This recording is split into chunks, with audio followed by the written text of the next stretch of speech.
Mesdames et messieurs, bonsoir et bienvenue dans votre émission Sénéyélé qui s'intéresse ce soir à la problématique du financement des femmes entrepreneurs agricoles.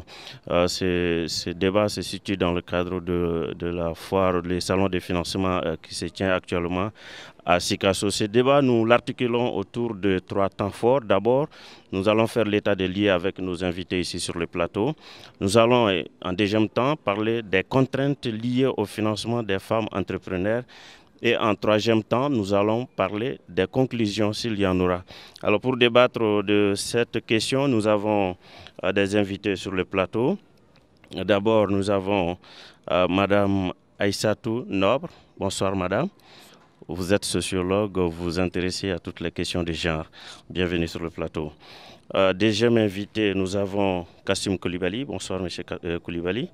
Vous êtes économiste aussi, s'intéressant à toutes les questions de genre, surtout financement des femmes entrepreneurs.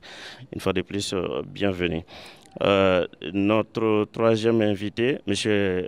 Lassine Koulibaly. Bonsoir M. Koulibaly. Bonsoir. Vous êtes banquier. Oui. Voilà, c'est ça. Bienvenue sur le plateau. Je crois que vous aurez à répondre à beaucoup de questions. Et notre quatrième invité, non à moindre, c'est Fatoumata Diamoutene. Bonsoir madame. Vous êtes la présidente de l'association professionnelle des femmes rurales. Voilà, bienvenue à tous sur le plateau. La première question va s'adresser justement, comme on l'a dit tout à l'heure, on va faire l'état des lieux. C'est vrai, ça ne va pas commencer par une femme, M. Koulibaly. Alors, on se demande pourquoi le financement des femmes entrepreneurs, surtout femmes entrepreneurs agricoles, doit susciter autant de débats. Ok, bonsoir M. Diakité, et je pense que cette question est assez importante pour que nous puissions en débattre ce soir. Pour vous dire tout simplement que les femmes assument 66% du travail au niveau mondial et que les femmes contribuent à 50% de la production de la nourriture dans le monde. Et que ces mêmes femmes n'ont que 10% des revenus tirés de cette exploitation au niveau mondial. Et que ces femmes, en même temps, n'ont que 1% des terres qui sont cultivées à travers le monde. Donc vous voyez, avec ces 4 chiffres, vous comprenez qu'aujourd'hui nous avons besoin d'ouvrir ce débat, de voir comment nous pouvons relever ces indicateurs que je vous ai donnés et que les femmes au niveau mondial, mais aussi au niveau africain et pratiquement, plus précisément au niveau du Mali, nous puissions améliorer les conditions économiques des femmes en général. Alors, dire ce qu'il faut faire, ça sera assez prétentieux de ma part, puisque vous savez, nous avons nos autres débatteurs qui sont sur le plateau, les points de vue sont partagés. Mais ce que j'aimerais dire d'abord, nous pourrons aborder cette question sur plusieurs angles. Il peut y avoir l'angle des acteurs, faire l'état des lieux sur la partie de la contribution de chaque acteur. Nous pouvons faire l'analyse sur l'autonomisation économique des femmes en général. Nous pouvons faire l'analyse sur l'égalité des sexes en général. Mais je pense que laissons le temps de faire l'état des lieux sur tous les aspects et ensuite on passera aux solutions. Madame, je le disais tout à l'heure dans l'introduction, vous êtes sociologue et vous avez mené beaucoup d'études sur les questions de genre. Comment vous réagissez face à cette question? Merci M. Diakité. Par rapport à cette question et par rapport à l'étude qui a été faite, ce que je peux dire des constats et de tout ce qui a été relevé, je pourrais dire que les femmes, elles sont vraiment des femmes qui sont des femmes battantes, mais qui cherchent vraiment à émerger. Et par rapport aux difficultés qu'elles rencontrent dans le financement, il y a de plusieurs ordres. Et comme l'a dit M. Koulibaly, on peut regarder l'aspect qui est lié au genre. Et c'est particulièrement par rapport à cet aspect que moi, je vais essayer et d'aborder la question pour montrer que les femmes, quand elles font les prêts, je voudrais, avant de dire ce que je pense, je ne veux pas essayer de blesser des gens ici. Ou bien d'accuser les différents acteurs. Ce lieu n'aime pas à dire tel acteur a raison ou tel acteur n'a pas raison. Tel acteur a telle façon de faire et l'autre acteur est comme ça, a telle façon de faire, c'est pour ça qu'il y a problème de financement.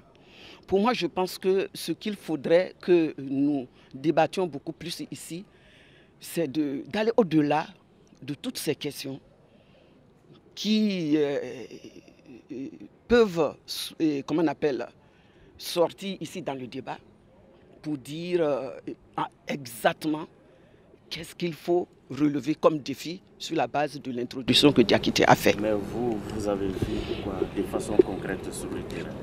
De façon concrète, ce qui a été relevé comme état des lieux par rapport aux prêts au niveau des banques, c'est le taux élevé des intérêts, c'est le retard par rapport à l'étude des dossiers, c'est aussi l'échéance qui est trop courte pour rembourser.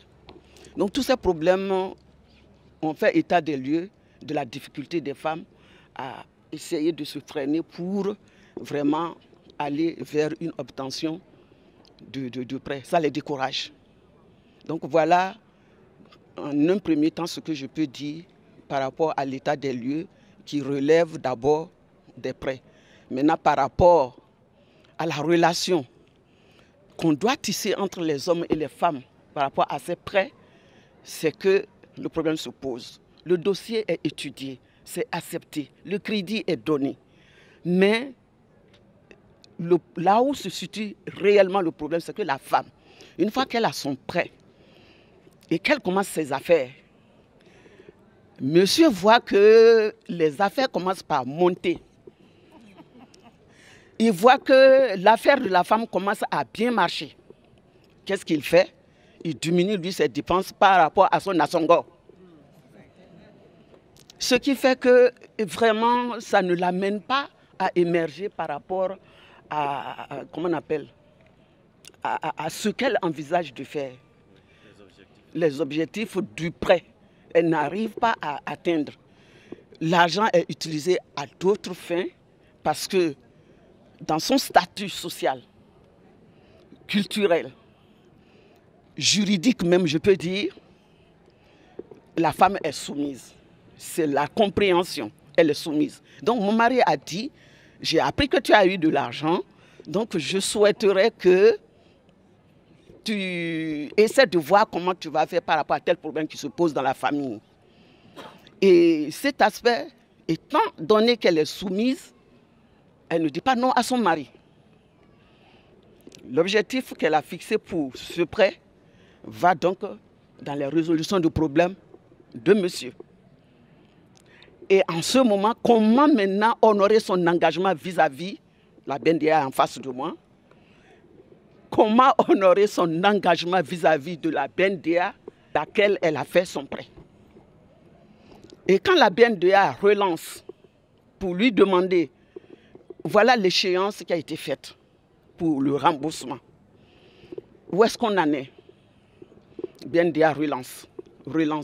En fin de compte, ils ont une façon de relancer. Et quand ça ne répond pas, c'est pour envoyer, je ne sais pas, des policiers ou je ne sais pas.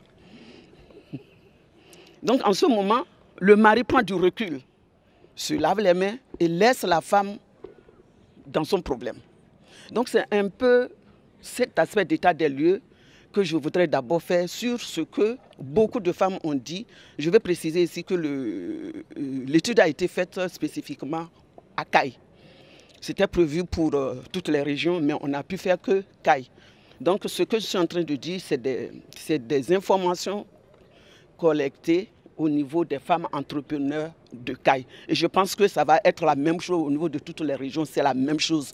Mes sœurs qui sont assises en face de moi, je suis sûre qu'elles vont confirmer un tant soit que peu des cas qu'elles ont vécus par rapport à ce que les femmes de Caille ont dit. Donc voilà un peu ce que je vais dire d'abord par rapport à cette première intervention. Ça veut dire que les hommes sont interpellés doublement. Il y a d'abord le problème du financement, l'accès, le taux élevé qui se pose. Ensuite, il y a M. Koulibaly qui, quand il a un petit souci financier, vient, il récupère un peu le fonds de madame. Alors, doublement, les hommes sont interpellés. Bien, pour revenir à sa question, effectivement, par rapport à l'état des lieux, quand on regarde les engagements des banques, la part des femmes est très faible. Surtout les femmes rurales, leur part dans nos engagements est très faible. Mais cela peut s'expliquer. Parce que pour une femme rurale, pour avoir accès au crédit bancaire, il faut qu'elle ait accès à la terre. Parce que le départ, c'est la terre. En fonction des revenus générés de la terre, les capacités d'endettement sont calculées. Et si elle n'a que des miettes de terre, des 0,50, des 1, alors que au contraire, elle peut développer son activité sur plusieurs hectares. Donc, ces problèmes d'accès à la terre, il faut qu'on arrive à résoudre ces problèmes d'accès à la terre pour les femmes rurales. Et en ce moment, le problème de financement va être résolu. Parce que, suivant notre expérience, les femmes remboursent bien nos crédits, souvent nos expériences. Même dans les zones les plus difficiles, je dis bien, dans les zones les plus difficiles, on a constaté que quand les hommes sont défaillants, les femmes parviennent à nous rembourser. Mais, je dis bien, il y a un mien. Je rejoins madame, bien vrai que je suis un homme. Les premières années, il n'y a pas de problème, elle rembourse. Mais les années à venir posent énormément de problèmes. Et quand ça pose problème, quand on essaie de creuser, elles nous font savoir que, ah, il y a un monsieur qui m'a prêté de l'argent. Donc, bien vrai que je suis un homme, je la rejoins sur ce plan. Alors, moi, avant de répondre à Mme Nob, je pense qu'il y a lieu qu'on essaie de recentrer un peu la problématique. Aujourd'hui, est-ce qu'il s'agit, il faut essayer de clarifier de quel type de financement il y a un problème, à quel niveau de financement il y a un problème. Est-ce que c'est l'autofinancement des femmes, c'est à ce niveau qu'il y a un problème, ou bien est-ce que c'est au niveau des subventions qu'il y a un problème, ou c'est au niveau des prêts? Et au niveau des prêts, on sait qu'il y a généralement deux institutions, il y a les microfinances, et il y a l'institution de microfinance, et il y a le système bancaire. À ce moment, on peut bien situer là où se trouve le problème, et c'est plus facile pour nous d'aborder la solution. Alors ça, c'était un préalable. Un deuxième point, avant de poser le problème de remboursement, je pense qu'il faut d'abord arriver au niveau de l'accès. Alors aujourd'hui, quel est le problème au niveau de l'accès? Est-ce que c'est parce que les femmes n'ont pas d'activité viable à proposer au système financier? Ou est-ce que c'est parce qu'elles ne remplissent pas les conditions pour l'octroi des prêts bancaires ou des institutions de microfinance? Je pense que monsieur le banquier est là. Et moi, à mon niveau, nous ne détenons pas de statistiques réelles pour adresser cette problématique. Mais comme il a dit que le taux est faible, il peut nous donner au moins le ratio. Effectivement, ce problème de taux n'est pas un problème au niveau des prêts des femmes. Mais le gros du problème, c'est l'accessibilité aux prêts. Parce que pour donner une fourchette, chaque fois que nous avons des dossiers des femmes, c'est ce que je dis, ce que je sais à notre niveau, il y a toujours une différence de taux entre les taux accordés aux hommes et le taux accordé aux femmes. Il y a toujours une différence chez nous. Donc c'est pour dire que vraiment nous tenons compte de leurs problèmes et en fonction de cela, nous fixons les taux. Aujourd'hui, si on revient de façon un peu technique, la base du taux c'est quoi? C'est d'abord la base du taux, le premier élément c'est le taux de refinancement. C'est-à-dire les banques aussi prennent l'argent avec d'autres, empruntent l'argent avec d'autres pour pouvoir faire du crédit à un certain taux. En plus de ce taux, il y a le taux d'intermédiation, le coût d'intermédiation, c'est-à-dire l'ensemble des frais qu'on engage pour pouvoir faire un dossier, pour pouvoir jusqu'au recouvrement. En plus de ça, il y a maintenant l'intérêt qu'il faut calculer qui revient au propriétaire de la banque. c'est-à-dire le capital doit être rémunéré. C'est cette dernière partie qui constitue le taux. Est-ce que vous voyez? Mais le taux de base est le taux auquel nous-mêmes nous avons l'argent. Si ce taux est élevé, ça va obligatoirement se répercuter sur le taux de sortie. Mais si tel n'est pas le cas, le taux va baisser. Mais j'ai dit et je le maintiens que pour les femmes, en tout cas pour ce qui concerne la BNDA, il y a toujours une différence entre le taux accordé aux hommes et le taux accordé aux femmes. On va revenir à M. Koulibaly tout à l'heure. Madame Fanta Diamantene, est-ce que vous êtes satisfait de toutes ces explications? Bon, je peux dire que je ne suis pas d'accord sur tous les points qu'il vient de souligner, mais je suis d'accord avec certaines. Bon, par exemple, ce qu'il a dit concernant le problème foncier des femmes. Parce que nous, on n'a pas la terre pour pouvoir bien réaliser nos activités. Je suis d'accord avec lui sur ces points-là. Bon, et maintenant, sur le point, par exemple, si tu demandes un montant à la banque, que ce soit à la banque ou bien au niveau d'un microfinance, le montant dont tu as besoin pour pouvoir bien mener tes activités, on ne te donne pas ces montants-là. À ta grande surprise, on te dit que bon, madame, tu avais demandé tel montant, mais malheureusement, on n'a pu te livrer ça là. Bon, ça trouve que tu vas le prendre, ça ne peut pas résoudre tes problèmes et tu es déjà endetté. Donc, au lieu que ça résolve ton problème, on voit que ça a doublé tes problèmes.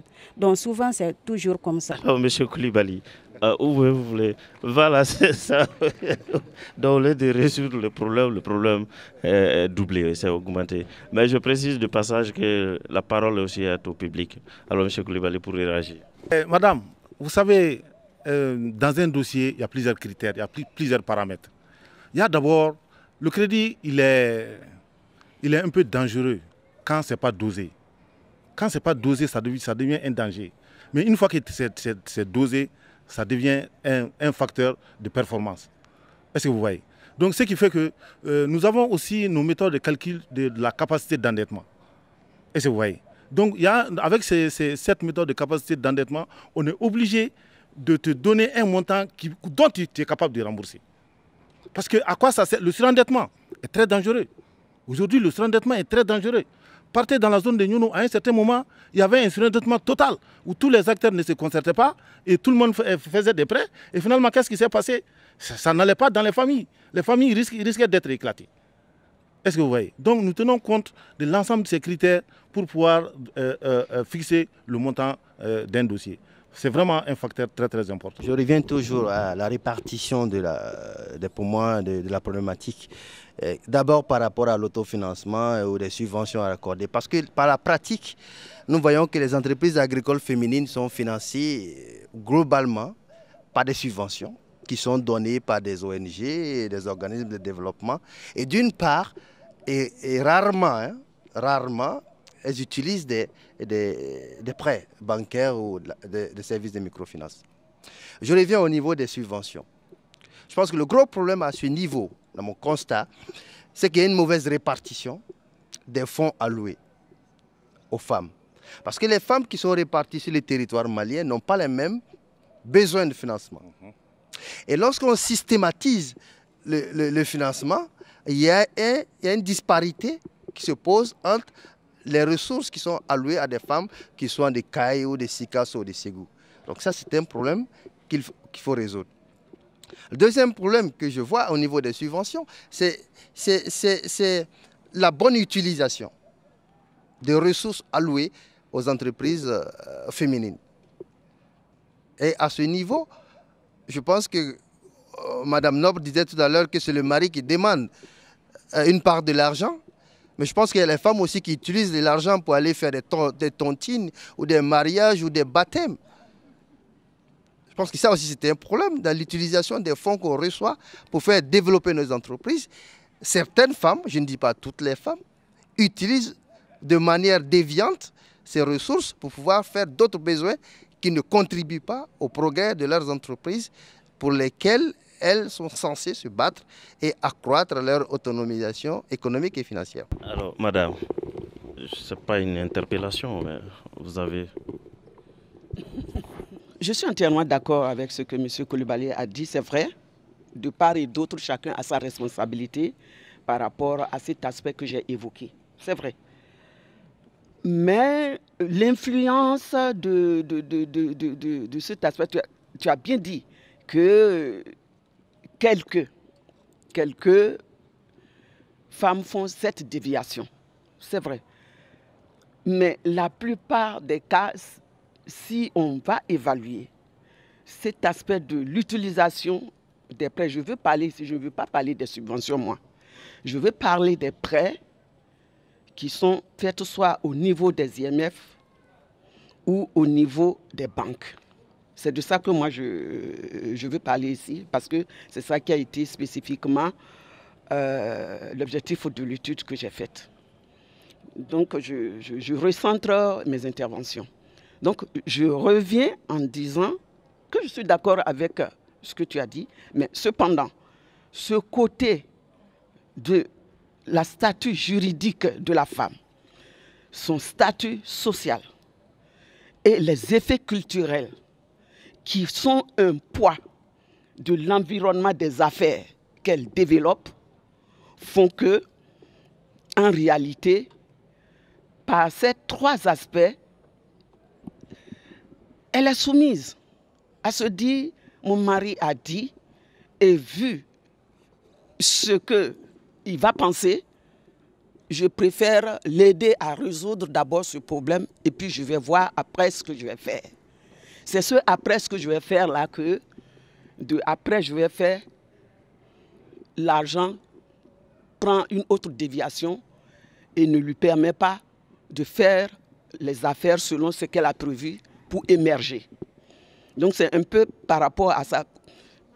Ce que les femmes, elles sont tellement... En termes de prêt, leur fierté font qu'elles n'osent même pas. Je ne dirais pas qu'elles ont peur, mais l'engagement qu'elles ont pris, elles ont beaucoup plus. Monsieur Diakité vient de dire que les femmes payent beaucoup. Ah, pardon. Ah, les deux Koulibaly, c'est vous qui... Monsieur Koulibaly vient de dire que les femmes payent bien. Donc, ça veut dire que elles ont ce souci, je ne dirais pas de fierté, mais d'honorer leur engagement par rapport à ce qu'elles ont, par rapport à l'engagement qu'elles ont pris. Donc, de ce fait, elles ne pourront pas prendre cet argent comme ça d'emblée et s'amuser avec. Même si elles prennent pour faire ce que vous venez de dire, elles feront tout pour honorer leur engagement.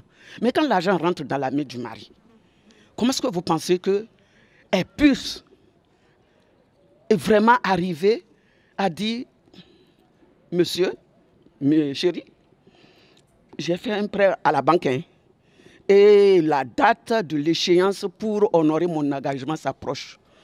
Comment est-ce que nous allons faire? Et ça, là, il n'y a pas de réponse. Et puis aussi, est-ce qu'il y a le dialogue même entre le mari et la femme? Est-ce qu'il y a ce dialogue même où ces femmes en milieu rural vont s'asseoir effectivement pour discuter d'emblée de ce prêt-là avec leur mari? Pour que le mari sache, même si je vais te prêter cet argent, mais voilà, vraiment, il faut qu'on honore notre engagement. Est-ce qu'elle arrive à le faire? Donc, vraiment, M. Koulibaly, les faits sont là, on n'a pas le choix. Très bien, voilà. Madame, vous voulez réagir? Oui. Donc, comme vient de le dire Madame Dorb, on a tous les problèmes du monde. On a les problèmes avec les banquiers, avec les microfinances, avec nos maris encore. Comme vient de dire Madame Dorb, tu vas prendre un crédit pour développer tes activités. Donc déjà, tu as amené ces montants-là en famille. Donc pour le mari, donc, tu veux te comporter d'une... Bon, si tu trouves que bon, il est polygame. L'autre est là-bas, elle ne fait rien. Et toi, tu veux te développer. Bon, si tu prends un crédit que tu amènes en famille, il va négliger toi tes dépenses pour réaliser les dépenses de l'autre.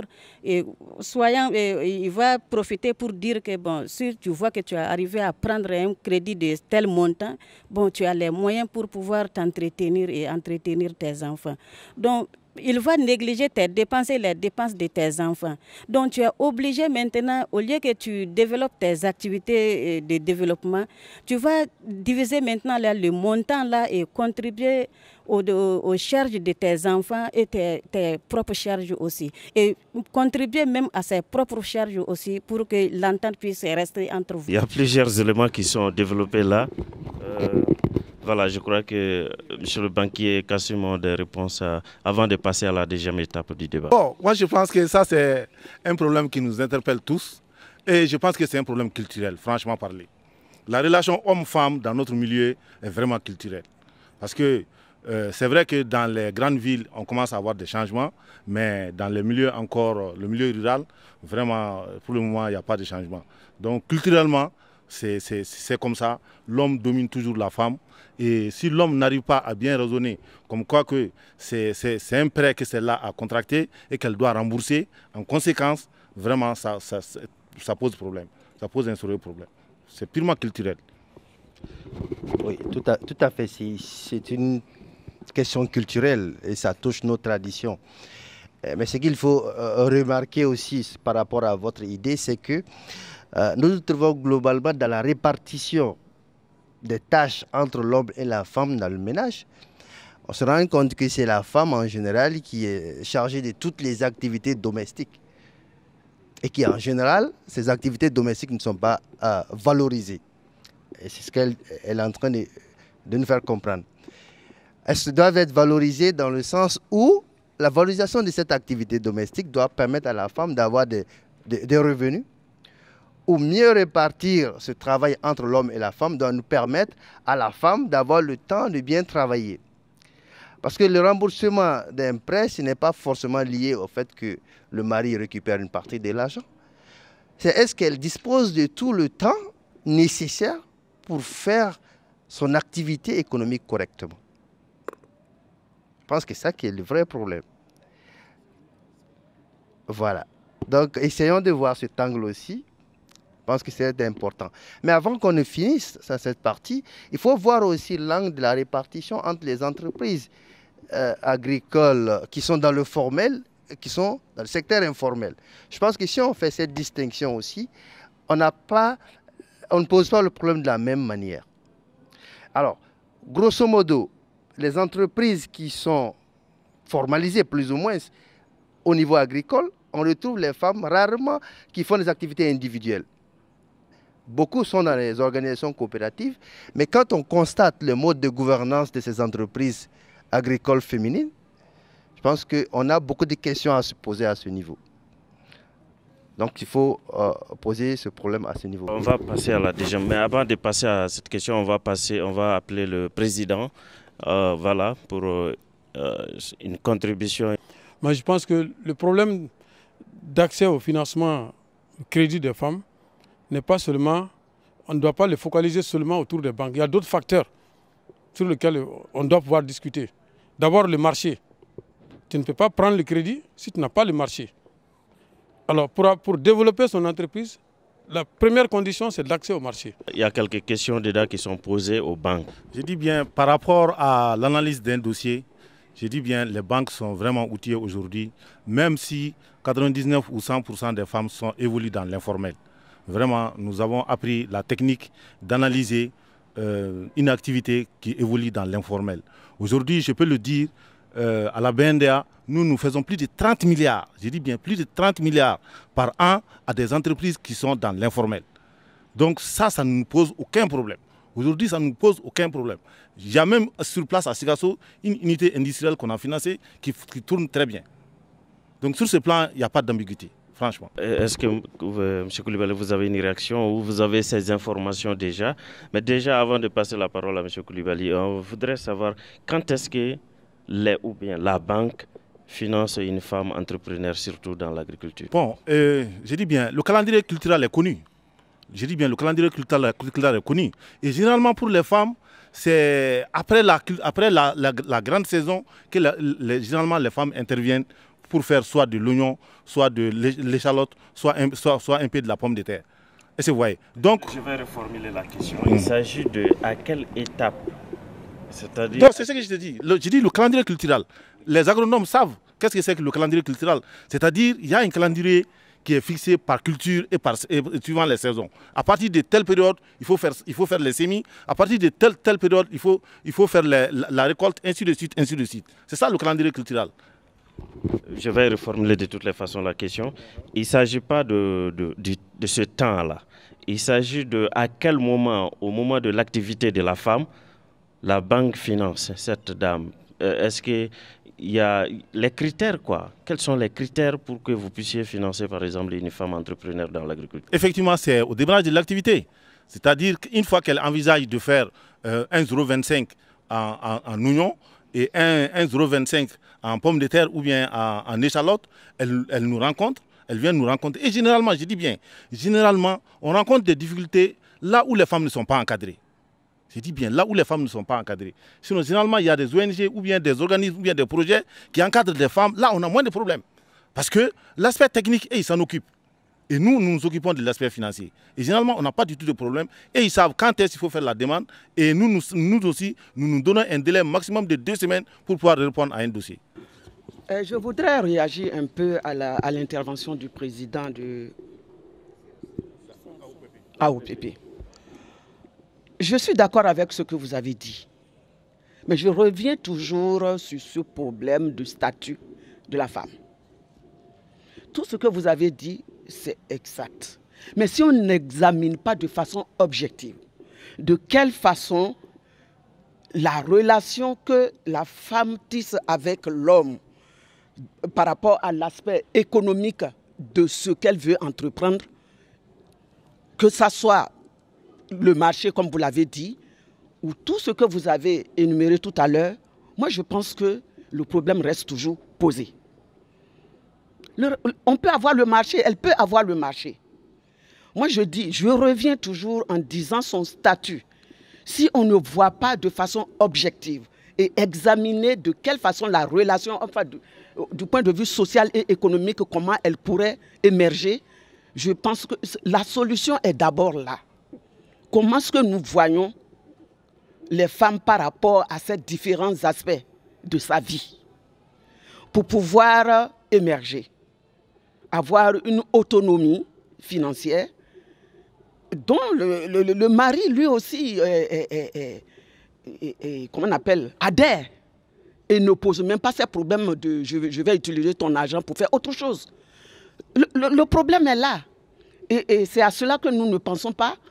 Et tant que nous ne cherchons pas du plus profond de la racine du problème et que nous parlons en surface marché, ceci, cela, si nous n'endiguons pas la racine même du problème pour que la femme soit autonome, je pense que tout ce que nous allons encore dire ce soir va encore retomber.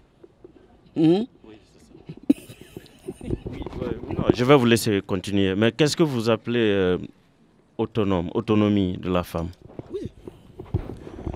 L'autonomie de la femme, puisque nous sommes en train de parler des prêts par rapport à son environnement d'affaires, ce qu'elle veut faire. Les blocages qui sont au niveau de l'environnement des affaires, on peut voir une compétition. Si la femme commence à exercer une activité génératrice de revenus, qui répond très bien et qui change un peu sa vie, enfin disons, qui émerge un peu financièrement, tu vas trouver, puisqu'elle n'a pas tellement, disons, les moyens, et si ce n'est que sur la base de ce prêt qu'elle essaie de tourner pour émerger, tu vas trouver que l'homme, peut-être que c'est un prêt qui n'est pas aussi consistant, mais où elle essaie de faire un tant soit que peu pour arriver à avoir vraiment économiquement son autonomie financière. Mais l'homme, tu vas trouver, à côté de cela, ça peut ne pas être son mari, hein, ça peut être d'autres personnes dans son environnement qui vont commencer à exercer la même chose. Et vous allez trouver que la compétition est telle que cet environnement des affaires, elle n'a pas cette capacité financière de faire mieux. Et l'homme prend la place. Si bien qu'elle elle se noie dans sa petite entreprise, où elle fait l'effort d'avoir son autonomie financière. Et l'homme qui a toute la capacité de faire un prêt de 10 millions, 15 millions, 20 millions, elle ne veut que peu pour avancer. Donc, tous ces aspects-là, le poids aussi du secteur informel dans lequel elle est en train d'évoluer aussi, sont des tas de questions sur lesquelles on doit voir comment relever ce défi. Le secteur informel dans lequel les femmes évoluent, comment est-ce que nous allons faire aujourd'hui pour que cela soit une réalité que le gouvernement prend en compte pour essayer de voir comment prendre ça en compte parce qu'on ne le considère pas. On ne considère pas pour que vraiment, si elle sait qu'on considère ce qu'elle fait dans le secteur informel par rapport à ce qu'elle apporte économiquement, je pense qu'on pourra essayer de lui donner le courage, même s'il y a une compétition avec les entrepreneurs hommes, qu'elle puisse être à sa place et qu'elle puisse se dire, moi aussi je suis capable d'avancer de telle façon parce que j'ai la possibilité, parce qu'on m'appuie, on me donne la main pour pouvoir avancer. Donc c'est un peu, et ça je veux parler, autonomie ce n'est pas seulement économique, mais c'est du point de vue de tous les aspects. S'il y a formation, par exemple, le renforcement de capacité, on lui fait un prêt. Les formations, les hommes peuvent dire, si c'est dans une coopérative, elle n'a pas le temps pour aller. Elle n'a pas le temps pour aller participer à cette formation, alors que ça peut l'aider. Si elle va à ce renforcement de capacité, ça l'aide. Il y a des formations, on va dire, elle n'a pas le temps, mais on ne fixe pas les heures à laquelle elle est disponible pour aller participer à ces formations, pour aussi essayer d'avoir cette capacité d'être à niveau. Donc tous ces aspects-là, et c'est la même chose avec aussi l'accès au financement. Tout à l'heure, on dit qu'on finance les femmes autrement, et puis les hommes aussi, pourcentage, je ne sais pas ce que M. Koulibaly a dit. Vous voyez tout ça, elle subit. Très bien. Donc c'est un peu ça que je voulais dire, quoi. Merci Madame Norbo. Monsieur Diakité ne veut pas comprendre le sens de l'autonomisation de la femme. Parce que maintenant, sur ces plateaux-là, vous avez vu comment il nous a traités. Aujourd'hui, c'est 8 mars. Normalement, le débat devrait être ouvert par nous, les femmes. Mais quand on devrait commencer le débat, il a dit non, une femme ne peut pas commencer le débat. Il ne veut pas comprendre. Socialement, on n'a pas l'autonomisation. Financièrement, on n'a pas l'autonomisation. Maintenant, dans la dernière étape du débat, qu'est-ce qu'il faut faire? Voilà, qu'est-ce qu'il faut faire maintenant pour lever ces blocages-là? Il y a l'autre qui veut intervenir. Hein? C'est bon, votre question a été prise en charge? Ok. Alors, qu'est-ce qu'il faut faire maintenant? On est pratiquement à 10 minutes de la fin du débat. Je pense que globalement, il faut reconnaître que pour financer une entreprise, à mon avis, c'est l'entrepreneur qu'il faut voir, n'est-ce pas? Et la qualité de l'entrepreneur détermine disons, la réussite vraiment du projet. Alors, aujourd'hui, on sait que globalement, les femmes, quand vous prenez le taux de scolarisation, le taux d'alphabétisation, la différence entre ce taux des femmes et des hommes est environ entre 15 à 20 points de différence. Moi, je pense que pour pouvoir améliorer le taux d'accès au crédit des femmes, il faut plusieurs mesures. La première, je dis bien les femmes rurales. Pour le cas des femmes rurales, il faut que les femmes rurales aient accès à la terre. C'est un facteur très important dans le milieu rural. Quelqu'un qui n'a pas de terre n'a pas de revenus dans un milieu rural. Quel autre revenu il a? Vous voyez, dans un village, quelqu'un qui fait le commerce, qui fait autre activité, tu trouveras qu'il a la terre, il travaille la terre, il a de très bons rendements qui lui permettent d'augmenter son revenu. C'est un facteur incontournable. Il faut faciliter l'accès des femmes rurales à la terre. Après ça, il faut augmenter leur capacité de gestion. La capacité de gestion des femmes doit être améliorée par des formations bien ciblées. Il y a l'État, il y a les organismes, des projets qui sont sur place qui peuvent nous aider à faire ça. Est-ce que vous voyez? Donc, par des formations ciblées, il faut que ça ne soit pas parce que telle ONG ou tel projet, déjà sans consulter les femmes, monte des formations, on fait venir les femmes, elles viennent seulement uniquement pour avoir les per diem. Ce n'est pas ça qu'il faut. C'est pas ça qu'il faut. Ce que madame a fait, il faut faire une étude pour déterminer quel est le besoin réel en matière de formation de ces femmes pour pouvoir cibler ces formations-là. Très bien. Alors, à la question de M. Koulibaly, la compétition au niveau de ceux qui veulent donner de l'argent aux femmes, il y a une compétition qui ne s'explique pas. Bon, moi je suis dans le milieu bancaire, c'est ce que je connais, c'est ce que je peux expliquer. Mais par rapport, non, il n'y a pas de compétition au milieu bancaire par rapport aux femmes. Il n'y a pas de compétition, hein. Ça je vous le dis. D'ailleurs, entre les banques et les institutions de microfinance, il y a une complémentarité.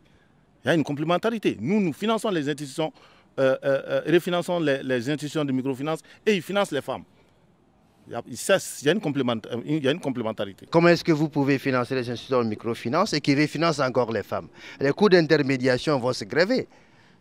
Et ça va encore augmenter les problèmes de nos chères femmes, n'est-ce pas? Voilà. Donc, c'est pour ça que je dis qu'il faut se concerter et faire des financements qui puissent leur permettre de supporter le coût de l'endettement. Sinon, elles ne pourront pas s'en sortir. Parce que ces femmes-là qui sont en général, c'est des femmes qui ne veulent pas aller en prison. N'est-ce pas? Voilà. Donc, comme elles ne veulent pas aller en prison, il faut leur faciliter ces prêts-là pour qu'elles puissent produire. Mais je vais revenir à la question de l'accès au foncier. Alors, il ne faut pas dire que tout est noir par rapport à cette situation. Aujourd'hui, je pense qu'il y a des mesures gouvernementales qui sont prises pour permettre à des couches vulnérables d'avoir accès à des fonciers, n'est-ce pas, notamment dans la loi d'orientation agricole, où les femmes ont, je crois, 5% des terres aménagées par le secteur public, si je ne me trompe pas. Je pense qu'il faut valoriser déjà ce qui a été un acquis. Souvent, notre problème, c'est qu'on ne valorise pas ce qui est acquis, on cherche plus loin. Je dis aussi, il y a le problème de la bonne gestion des subventions. Il faut déjà gérer de manière rationnelle ce que nous avons. Quand nous avons déjà des revenus, il ne faut pas les gaspiller. Quand nous avons des revenus, il ne faut pas les détourner. Sinon, on ne s'en sortirait pas. Donc, demandons à nos entrepreneurs féminines d'avoir des bonnes règles de gouvernance de leurs entreprises pour qu'elles puissent être crédibles vis-à-vis des institutions de financement. Sinon, elles n'auront pas de financement, elles vont toujours dire qu'on nous maltraite. Par exemple, pourquoi vous voulez financer les femmes, mais vous passez encore par d'autres institutions de financement pour pouvoir financer les femmes? Je crois que les représentants des institutions de microfinance sont là. Ce n'est pas les femmes seulement. Leur mécanisme est basé sur ça. Les institutions de microfinance n'ont pas de ressources nécessaires pour mener à bien l'essentiel de leur activité. Nous sommes obligés de les financer, mais à des taux très bas. Nous les finançons à des taux très bas, et c'est des taux qui les permettent à ces institutions aussi de procéder à d'autres financements. C'est comme ça que ça se passe. Ce n'est pas les femmes seulement. Toutes les institutions de microfinance que vous voyez, c'est comme ça que ces institutions-là fonctionnent. Ce n'est pas propre aux femmes seulement. J'aimerais aborder un autre point par rapport au financement, une solution. Je pense qu'il faut innover. Aujourd'hui, avec le fonds d'appui à la femme et à l'enfant du ministère de la promotion de la femme, je pense qu'il faut aller dans le sens de l'évolution des choses. Ce fonds-là, pour moi, il est trop centralisé. Il faut que ce soit des fonds régionaux qui nous permettraient de pouvoir mieux identifier les vrais bénéficiaires. Parce que quand le fonds reste à Bamako, malgré sa dotation, il est difficile d'apprécier celles qui ont réellement besoin de financement pour s'en sortir. Donc il faut à ce niveau aussi revoir la mise en place de ce fonds d'appui à la femme, notamment son guichet entrepreneuriat féminin, mais donner plus de capacité au fonds au niveau régional. Moi je pense qu'au premier chef des acteurs, il y a l'État. Est-ce que l'État actuellement a une politique nationale en direction de l'entrepreneuriat féminin avec une vision claire qui décline vraiment une stratégie qui permet d'accompagner l'entrepreneuriat féminin? Ça, c'est une question. Si elle existe, quel est son niveau d'application? Nous, en Afrique, nous sommes dans des pays où la majorité sont des femmes. Si les femmes ne travaillent pas et ne créent pas de revenus au niveau de nos familles, ça veut dire que nous allons toujours continuer à être pauvres. Il faut qu'on puisse tirer profit de ce qu'on appelle la dividende démographique. C'est-à-dire le fait que nous soyons une population extrêmement importante et extrêmement jeune avec un dynamisme des femmes qui aussi sont sécures par rapport au remboursement des crédits, comment est-ce que nous pouvons tirer avantage de cela pour transformer fondamentalement notre économie? M. Koulibaly a dit qu'il ne peut pas financer une femme qui n'a pas de terre. C'est pour dire que les femmes ne sont pas axées seulement sur la terre.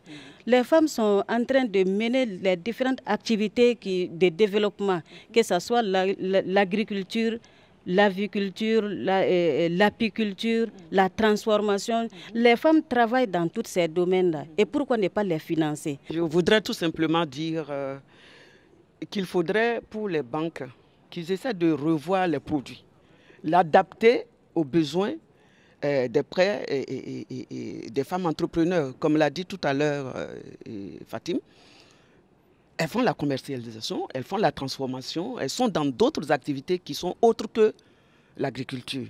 Donc, essayez vraiment de réadapter vos produits aux besoins de ces femmes. Voilà, merci madame. Je pense que déjà le fait de poser ce débat est en soi un début de solution pour encore rehausser le niveau d'accès des femmes au financement pour leurs entreprises. Je pense que ce débat est très important pour nous, banques.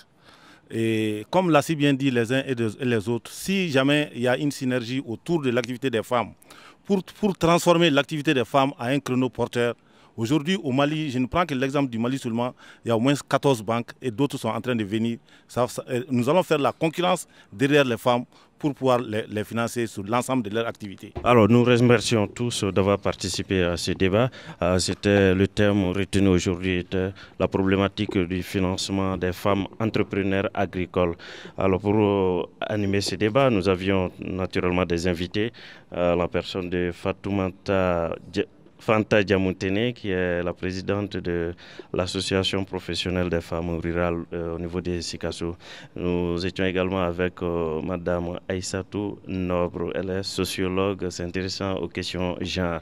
Nous étions également avec M. Lassine Koulibaly, qui est banquier, qui s'occupe de la problématique du financement, mais spécifiquement ici de femmes.